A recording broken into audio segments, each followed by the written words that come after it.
இனி அந்த வீட்டு பொண்ணுங்களால நமக்கு எந்த ஹெல்ப்பும் பண்ண முடியாதுல்ல. பாவமா அவங்க. அக்கா என்னக்கா இப்படி பேசுற? நம்ம பிரச்சனைக்கே இப்ப என்ன பண்றதுன்னு தெரியல. நீ திரும்ப திரும்ப அவங்கள பத்தியே யோசிச்சுட்டு இருக்க. அத அவங்க சமாளிச்சுப்பாங்கக்கா. நான் ஹெல்ப் பண்ண வேண்டான்னு சொல்லல, உடனே என்ன திட்டிப்படாத. இப்ப நம்ம ஹெல்ப் பண்ற சூழல்ல இல்லக்கா. இல்லடி, என்ன ஆனாலும் சரி நான் அவங்களுக்கு ஹெல்ப் பண்ண தான் போறேன். நம்மளோட பிரச்சனை சொத்து மட்டும்தான், ஆனா இது அவங்களுக்கு வாழ்க்கை பிரச்சனை, உயிர் பிரச்சனை. அது புரிஞ்சுக்கோ. மரா வா போலாம்.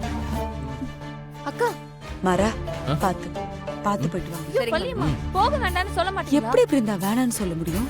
அது ஒரு பொண்ணோட வாழ்க்கை. எனக்கே ஒரு பொண்ணு இருந்து அவளுக்கு இப்ப ஒரு பிரச்சனைனா நீங்க எல்லாம் வேடிக்கையா பாப்பீங்க?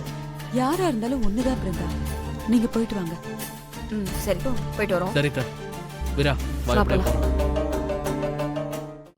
இன்றே டவுன்லோட் செய்து உங்கள் ஃபேவரட் ஷோக்களை என்ஜாய் பண்ணுங்க.